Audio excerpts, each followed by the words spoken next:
33, eu estou com a apostila de mesmo de vocês agora. Deixa eu ver qual é a página. Nós paramos. Aqui eu não sei se está também a página. Tá, página 33. A gente parou no comecinho da página 33. Nós falamos sobre a vontade de conhecer, né, a vontade de Deus, que para nos conduzirmos debaixo da ética cristã, que é uma ciência completamente baseada no estudo do que Deus se manifestou ao homem como parâmetro, porque é certo, porque é errado. Sem a palavra de Deus não existe ética cristã. A gente parou na página 33, a gente vai começar exatamente no início aqui. Para nos conduzirmos com caráter que testifique o centro da vontade de Deus, precisamos sujeitar a Ele.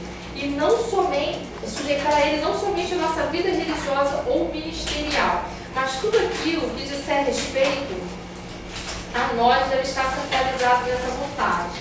A minha profissão, se eu sou um advogado e eu sou uma pessoa cristã, eu tenho que desenvolver a minha profissão e eu não posso esquecer, mesmo tendo a minha profissão secular, de que eu sou cristã. Então, se eu sou um advogado e eu vou exercer a ética cristã, eu tenho que pensar que tipo de causa que eu pego. Eu pego um divórcio? Eu pego uma causa criminal? Qual é a situação que eu vou trabalhar? Então, a ética cristã a gente não aplica só na igreja, só na nossa vida espiritual. A gente aplica a ética cristã em toda e qualquer área da nossa vida. Porque nós somos cristãos dormindo e acordado. Então, as 24 horas do dia, isso precisa fazer parte da nossa vida. Se eu estou estudando e eu tive essa experiência no meu estágio, eu tenho que ter parâmetros, ali eu tenho que ser uma bênção. As pessoas têm que ver refletido o caráter de Deus na minha vida. Lá na faculdade que eu estou fazendo, eu estou fora da igreja, mas as pessoas ali, elas têm que ver um diferencial na minha vida. E esse diferencial vai vir por um comportamento que muitas vezes ele não é feito através da pregação da palavra. Mas o meu viver ali, porque a ética cristã ela não é uma ciência que você estuda, ela é uma ciência que você vive. Você acorda vivendo a ética cristã e dorme vivendo a ética cristã. Então, o seu estudo, você precisa aplicar. Tudo que disser respeito a você vai estar intimamente ligado em você exercer a ética cristã. Nas suas finanças, no trabalho. Nas finanças a gente já deu até o exemplo. Aquele que compra e não paga. No trabalho, a pessoa é um comprador. Aí tem sempre um fornecedor que oferece um prêmiozinho para que aquele pedido daquela empresa seja aprovado. Não, se você comprar comigo, é a famosa bola, né, que eles falam, nas gírias de comprador, se não compra comigo, que todo dia eu te dou, não é impropício, é um presentinho, é um presentinho, você aprova o meu pedido e todo mês você tem um presentinho lá na sua compra. Então, você não está roubando, você está ganhando um presentinho, mas você é contratado para aprovar os melhores pedidos, aprovar quem tem preço para a tua empresa. Então, isso é tudo a gente tem que colocar numa balança. Até onde esse presentinho está dentro da ética? E quando você é evangélico, você trabalha numa empresa que você faz esse tipo de serviço e o seu patrão fala para você assim, ó, você vê o que ele precisa, você a palavra é subornar, né? Você vê o que ele precisa para ele aprovar o nosso pedido. Poxa, eu não vou trabalhar porque eu tenho minha ética cristã, mas eu também sei que a palavra diz que a gente tem que obedecer a nossa autoridade. E aí? Pedro, quando ele foi questionado, o primeiro discurso de Pedro converteu milhares e logo em breve ele teve uma ordem.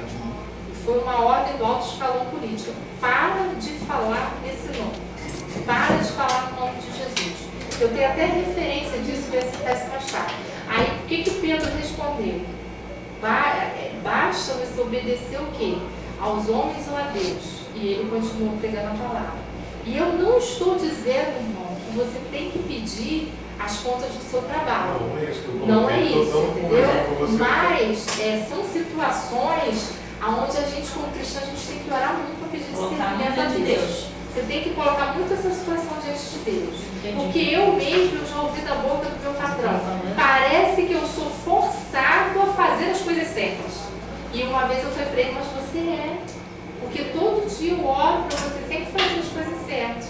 Aí às vezes quando tem uma situação que ele está meio vacilante, assim, eu sou, e aí a gente já está saindo da ética, com o lado ministerial, sou intercessora, eu sou intercessora daquele lugar. Então quando eu vejo que tem alguma coisa assim, eu me posiciono. Sempre dá certo. Sempre dá certo. Aquelas muralhas, elas vão cair por terra. Aí eu estou pegando o lado que você dando como exemplo. Aí a pessoa então lá, aí eu não vou fazer isso, patrão. Você tem que ter sabedoria. Né? A gente busca o equilíbrio. O cristão precisa ser equilibrado. Quando eu me converti, o pai do meu patrão ele fazia uma mega festa de Corvo Damião.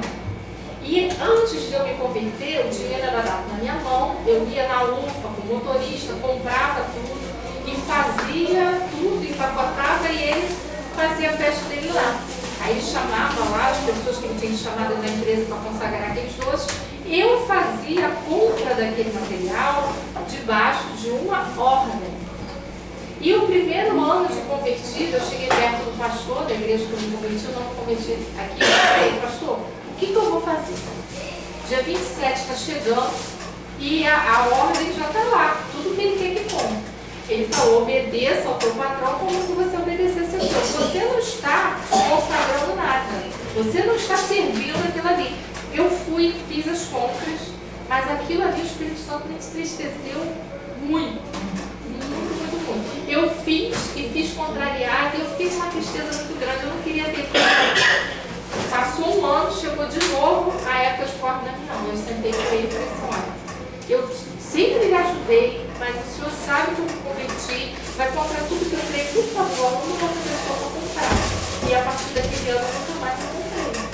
Então assim, no primeiro ano eu busquei um aconselhamento, o aconselhamento falou, vai lá, faz, obedece ao patrão. Eu obedeci, peguei as compras, já não embalei, já não saquei mais, peguei as compras e entreguei na mão dele. Mas no segundo ano eu já não consegui mais. Falei, olha, eu não faço mais essas compras. Você pede uma outra pessoa da empresa que faça a compra. Eu não quero atrapalhar a aula, porque só tirando uma dúvida. Você deu o exemplo também do advogado. Acho que o advogado não pode ser crente. Nós precisamos de advogados cristãos. Mas a própria profissão do advogado faz com que ele...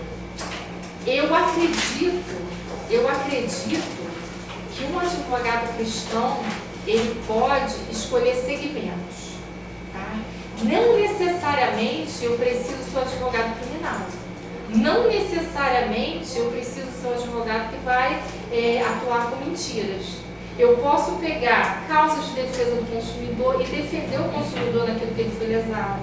Eu posso ir para a área trabalhista e defender pessoas que foram mandadas embora da empresa e não receberam aquilo que devia, sem criar subterfúgios em cima daquilo para que aquela pessoa receba além do que ela deve. Entendeu? Então eu posso escolher ser transparente, sim. Isso vai definir... Não sei se eu estou colocando a situação correta para... Eu não sou a favor dessas situações que eu falei. Não, eu estou colocando para você o seguinte, porque é que eu creio... Existem advogados crentes que trabalham na área criminalista, existe advogado que trabalha na área família. Existe, né? Assim, Mas eu não sou juiz do meu irmão. Mas assim, dentro da aula que eu estou ministrando, e a aula é ética cristã, eu tenho que falar aquilo que cabe dentro da palavra de Deus, né? Assim, eu não vou jamais julgar o nosso irmão que atue numa área e que ele faz divórcio. O trabalho dele O Espírito Santo vai tratar com ele. Mas eu já ouvi relato, testemunho de pessoas, de advogado, que foi fazer e as pessoas voltaram. Isso. Por quê? Agora, Deus. Se a gente colocar assim, também. debaixo da visão da ética cristã, se você me perguntar, isso é ético? Não, não é. Entendeu? Ainda tudo é lícito, mas nem tudo me é conveniente. Né? Eu tenho livre-arbítrio de escolher qualquer área para atuar.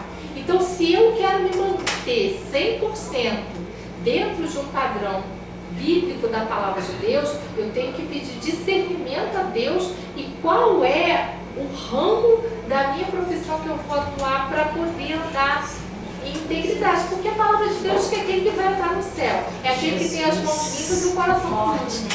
Então, assim, né, são princípios, e o princípio que a gente quebra, lá na frente ele vai quebrar a gente. Então, assim, essa aula, ela é uma aula muito difícil mesmo, porque ela confronta a gente. Ela nos confronta. Porque a gente vê hoje, a gente tem um dos maiores cristãos que está no poder, que é o presidente dos Estados Unidos, esqueci o nome dele agora. Obama. E a gente vê que os princípios dele não... Cada um vai dar conta de si a Deus, né? Então a gente tem que ter o quê? A nossa vida com o Senhor, e a gente, né, se eu vejo uma situação no meu irmão que eu acho que ele está precisando de ajuda, eu vou orar por aquilo ali, porque se Deus permitiu que eu soubesse, eu posso ajudar ele em oração, mas o meu posicionamento eu tenho que ter diante de Deus. A faz, B faz, mas eu escolho a porta estreita, porque o caminho lá é fácil de passar. O nosso lazer também é um lazer que a gente precisa saber escolher o nosso lazer. Porque o nosso lazer, nós precisamos disso. Nós precisamos ter lazer. Eu não sou contra a novela, não acho que é pecado ninguém assistir novela, não sou contra. Mas o que eu escolho que vai entrar na minha casa vai confrontar a ética, vai confrontar a palavra de Deus. Então, se aquele lazer, naquele momento, ele é algo que vai contra a palavra do Senhor, ele não cabe na minha vida. Então, todo o segmento da nossa vida, não há um segmento da nossa vida em que a ética cristã não precisa ser aplicada. Porque a nossa natureza não é neutra. Ela não é neutra. O homem ele não é neutro. A nossa inclinação, desde a queda, é errada. Ainda que no início, e a gente vai falar de política aqui também, a gente vai falar de política, a gente vai falar de ministério, a gente vai falar de ética na família, ainda que eu vá para a política e o meu primeiro intuito seja, eu vou lá porque eu quero ser um diferencial. Se eu não for uma pessoa que estiver buscando dentro disso aqui, eu me corrompo. Porque a minha natureza pecaminosa faz com que eu me incline para o que é mal. A nossa natureza é assim. Nós somos restaurados em Cristo Jesus. Mas o nosso caráter é moldado de uma forma progressiva. Então, se a gente não tiver essa busca progressiva, dia, essa ética, ela é para a gente estudar hoje até o final da vida. Porque se a gente não estiver com ela até o fim da vida, em algum momento a gente vai sair dela. E aí, como cristão, a gente está num caminho que não reflete o caráter do Senhor. É forte. Posso eu ser uma boa testemunha de Cristo, eticamente aprovada em meu local de trabalho, nos momentos de lazer, sejam a sós ou em família, dentro de casa, no cuidado com o cônjuge, na educação e do trato com os filhos, na minha maneira de organizar as minhas finanças, manter meus compromissos, as minhas responsabilidades, pois a palavra diz que tudo aquilo que eu fizer seja feito para a glória de Deus. Referência a 2 Timóteo. Já que a vontade de Deus está em pauta, agora a gente vai frisar 2 conceitos que são inevitáveis.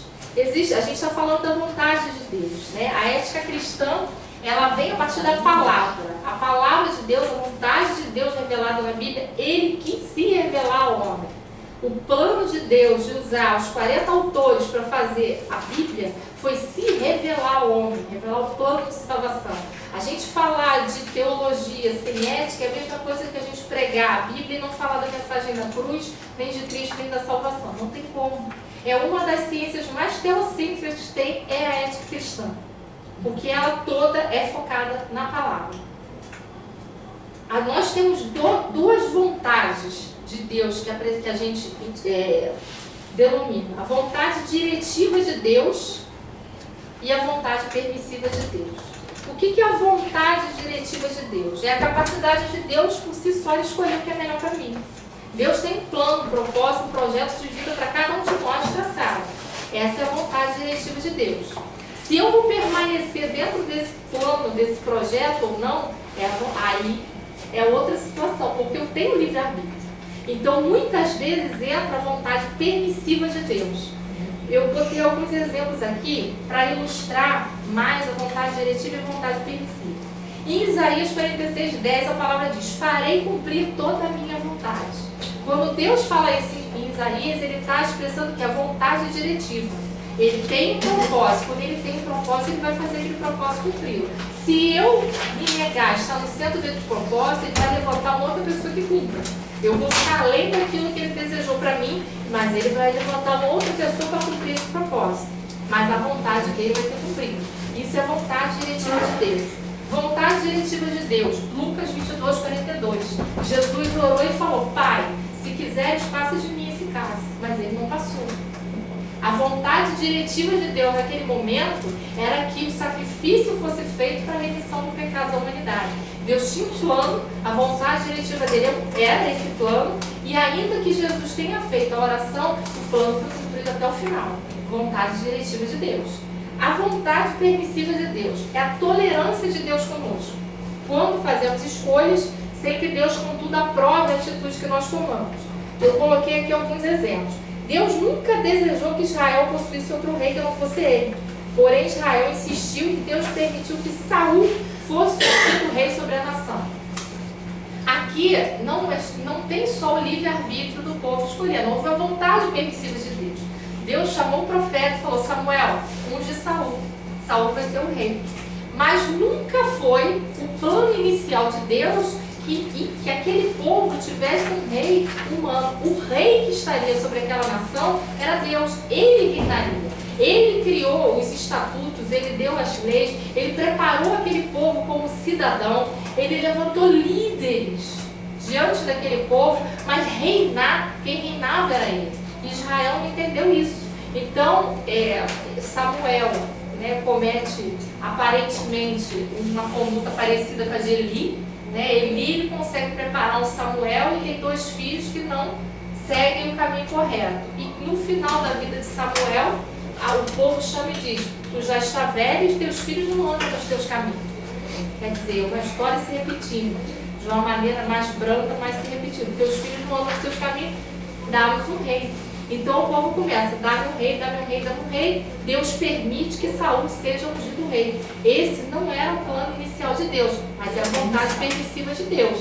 Dá-me um rei, toma um rei.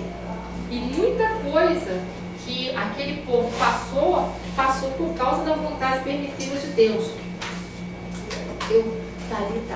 Deus nunca desejou que aproximadamente 2 milhões de pessoas deixassem de entrar na terra da promessa e andassem em círculo por 40 anos, até que morressem no deserto. Mas em Número 14:28 ele diz ao povo: assim como falaste aos meus ouvidos, farei a voz. Assim como falaste aos meus ouvidos, tem um aqui, ó. Assim como falaste aos meus ouvidos, farei a voz. Vontade permissiva de Deus. Deus tirou aquele povo do Egito para aquele povo herdar a terra da promessa. Mas aquele povo declarou várias vezes: melhor morrer no deserto, era melhor morrer no deserto, era melhor morrer no deserto. Deus falou: seja feita a tua vontade.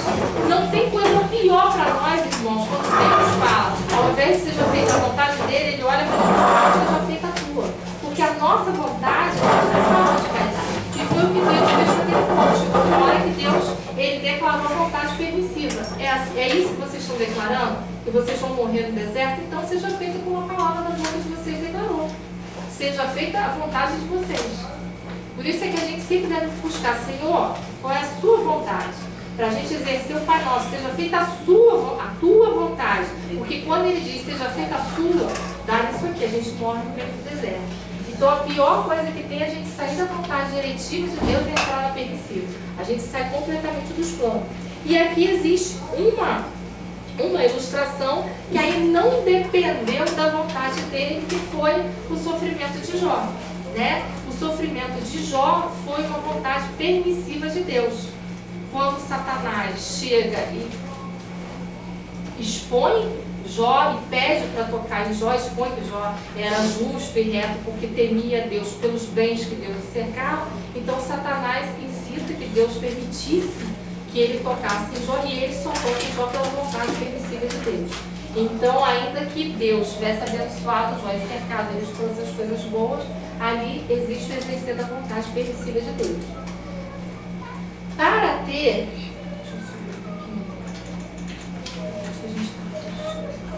Para ter uma vida centrada na vontade de Deus, como já foi dito, precisamos renovar a nossa mente e declarar como salmista no Salmo 40, versículo 8, a referência: deleito-me em fazer a tua vontade. Pois quando temos prazer em viver no centro da vontade de Deus, experimentamos uma vida espiritual plenamente agradável, o que nos leva a um ciclo positivo, desejando a cada dia permanecer mais na vontade dele, o que vai se tornando visível externamente. As pessoas vão discernir na presença de Deus em nós, ainda que apenas sintam que é algo diferente. Na verdade, o que a sociedade busca, que é essa satisfação pessoal gradativa e que leva a essa ética do resultado, se me traz um resultado bom, então é ético eu fazer porque eu estou aqui para ser feliz. Na verdade, a sociedade busca isso no vazio e a gente encontra isso através da submissão a Deus. Porque quando a gente tem uma vida centrada na vontade de Deus, essa vontade da sociedade secular de ter uma vida plenamente agradável, ela vai se tornando gradativa na vida do cristão. Porque à medida que ele vai fazendo a vontade de Deus, aquilo se torna agradável, e ele faz a vontade de Deus, aquilo se torna agradável, cria um ciclo positivo na nossa vida. Nós temos um preenchimento que o mundo não tem, porque o vazio que eles buscam através da satisfação pessoal e individual, nós cristãos encontramos através da satisfação da vontade de Deus.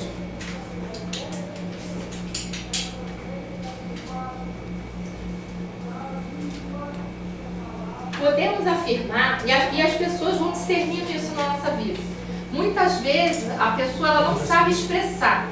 Às vezes a pessoa da sua família te conhece, viu você se conhecer. São os maiores desafios que nós temos, porque eles tendem a olhar para nós e continuar vendo a velha criatura. Há essa tendência no meio familiar. A gente já está nova criatura há muito tempo, dando frutos, mas há uma tendência de que se continue nos olhando com os olhos da velha criatura. Até que nós começamos o quê? A ter esse ciclo positivo de fazer a vontade de Deus. E alguém da sua família vai chegar perto de você e vai dizer a famosa frase: olha, eu não sei o que tem na sua vida, mas tem algo diferente. Algo diferente que tem, você reflete o caráter de Cristo. Mas eles não sabem expressar. Isso se torna visível na sua vida, ainda que as pessoas não consigam traduzir verbalmente o que é que eles sentem de diferente. Mas eles sentem que você não é igual.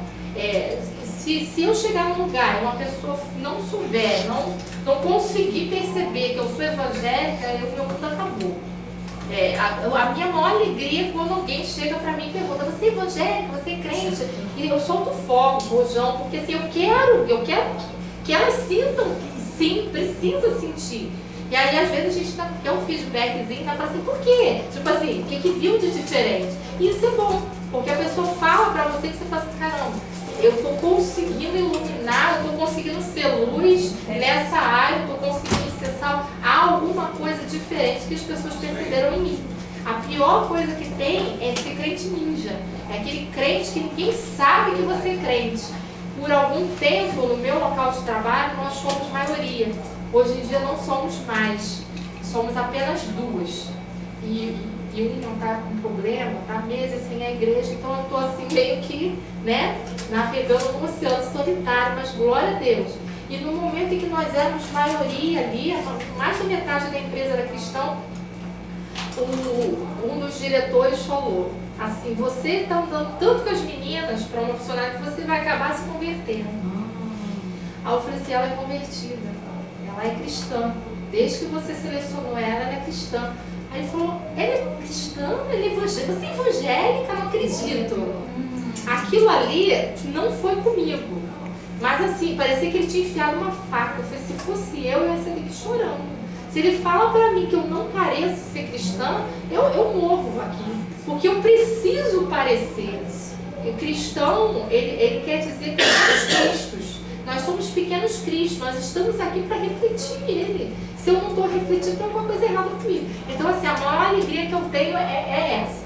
Eu chego num lugar, a pessoa olha. Você é evangélica? Eu falava que eu sou. Aquilo ali pra mim, pronto, ganhei o dia. Falei, não posso ser crente mídia. Quer dizer, eu só sou crente na igreja, boto até a Bíblia dentro da bolsa para o povo lá fora não saber. Eu adoro botar meu biblião embaixo do braço. Eu amo isso. Eu subo a escada do trabalho todo dia com a Bíblia, uma apostila, aí boto tudo lá em cima da minha mesa, porque na hora do almoço eu pego, eu levo para estudar, e se alguém precisar uma palavra eu tenho. Então, assim, minha maior alegria é carregar a Bíblia. E assim, eu não estou condenando a gente ter Bíblia em tablet, eu não estou condenando a gente que eu tenho Bíblia aqui no notebook, eu tenho uma Bíblia. Mas assim, a gente precisa não perder isso.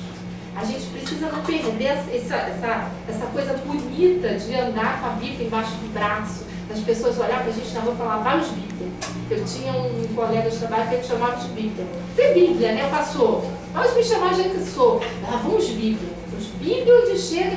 Por quê? Porque a gente anda com a Bíblia embaixo do braço. Então, assim, ainda que seja tecnologicamente muito bom, é muito bom para estudar, para fazer as coisas, você busca a palavra, nem tudo, tem concordância, é ótimo para estudar, mas que a gente não perca a nossa identidade de cristão.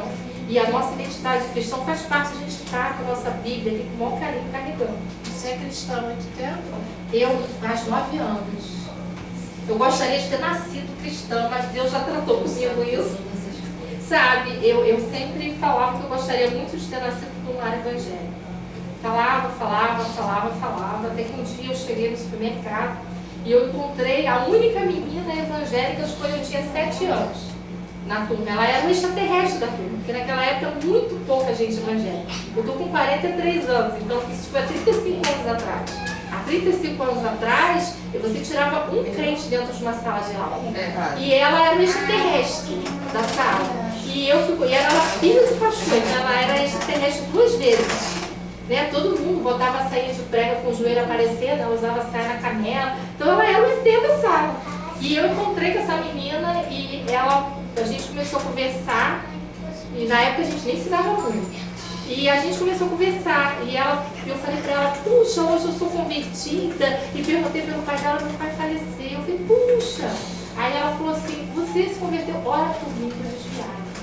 Aí naquele dia Deus tratou comigo. Ele falou assim, você tá vendo? Não é porque nasceu em berço evangélico que não passa. Eu tenho meu tempo, eu não chego atrasada. Eu falei, tá bom, vai. Mas assim, eu falei isso num dia, no outro eu tive esse encontro. Então Deus, eu falo que é o banquinho, ele chama a gente no banquinho, conversa, tratou, tá curadinho agora, então agora vida que segue. A teologia e a ética cristã. Podemos afirmar que a teologia está intimamente ligada à ética cristã, sem a qual a primeira não funcionaria. Seria como anunciarmos o Evangelho e deixarmos de apresentar Cristo como personagem principal e essência do plano da salvação de Deus. Vocês já imaginaram a Bíblia sem a mensagem da cruz? É assim que é um cristão sem ética cristã. É uma Bíblia sem a mensagem principal. Não estamos afirmando que as demais disciplinas podem ser deixadas de lado, mas ressaltando que, se uma ciência perde o conteúdo ético e moral, qualquer ciência que seja, o aproveitamento dela para a humanidade deve começar a ser questionado, seja essa ciência qual for, teologia ou não. Um médico, se ele perde a ética, ele começa a fazer o que aconteceu com o rapaz no ônibus. O segurança faz uma triagem, diz que ele não pode ser atendido e a pessoa morre. Ali faltou uma ética profissional. Então, qualquer ciência, qualquer estudo, se você não tem ética, aí ela não tem proveito para a humanidade. E aquilo que não tem proveito para o homem crescer é vão. Então, não adianta a gente estar estudando e visando algo que, se ela não focalizar o aproveitamento e o melhoramento do homem, tal esforço, sem dúvida, pode ser considerado vão. Já que tratamos da teologia, então podemos considerar a ética cristã como uma das disciplinas mais teocêntricas, né? Teocêntrica quer dizer Deus no centro, possível, já que não precisa de nenhum outro respaldo. A ética cristã não precisa da psicologia, ela não precisa da filosofia, ela não precisa da antropologia, ela precisa totalmente, única e exclusivamente da palavra de Deus para a gente discernir o que vai ser ético para nós e o que não vai ser. Cremos em um único Deus, Criador de todas as coisas, santo e justo, e que por isso deve ser reconhecido como tal, e a sua vontade deve ser respeitada e obedecida. eu botei uma referência de onde foi tirada essa reflexão. Nós parecemos com aquele que confessamos, né? Deve ser reconhecido. Ele deve ser reconhecido em nós. Ele é santo e justo. Então, para ele ser reconhecido em nós, a gente precisa andar em santidade e justiça. A humanidade, ao decair do estado moralmente diferente daquele para o qual foi criada, tornou-se incapaz de